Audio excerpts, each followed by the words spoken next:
Please kindly click on the red subscribe button below this video and subscribe to our YouTube channel. Thanks, God bless you as you do this.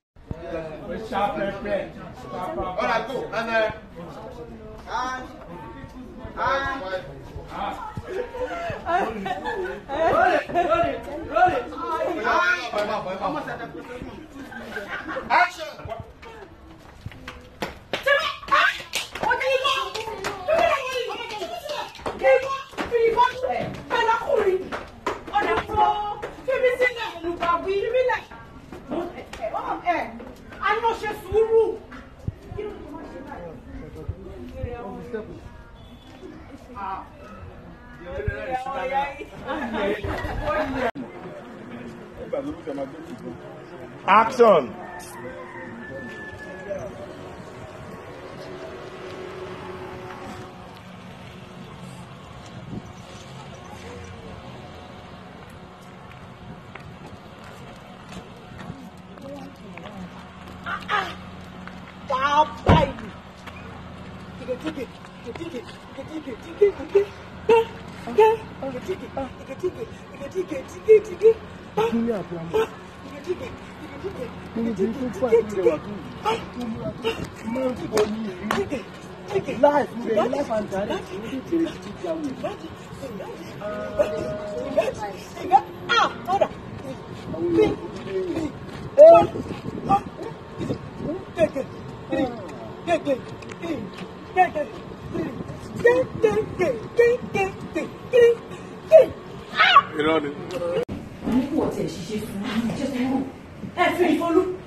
Kí tí wọ́n lọ pẹ̀lú expression de fi ìfòlú máa gbóyún àsìn máa gbèsè tó bá lọ gbóyún àsìn fi ìfòlú máa gbóyún. Ẹ̀bọ̀ náà tuntun ni wọ́n máa ń pè ọ̀gbà yìí.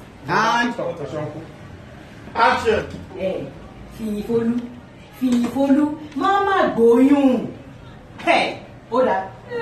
Thank you so much for watching our videos, and importantly, you need to subscribe because we drop videos almost every day. And how to subscribe? There's a circle here written Gua TV. Click on it, you see a subscribe button. Click on the subscribe button. That's all.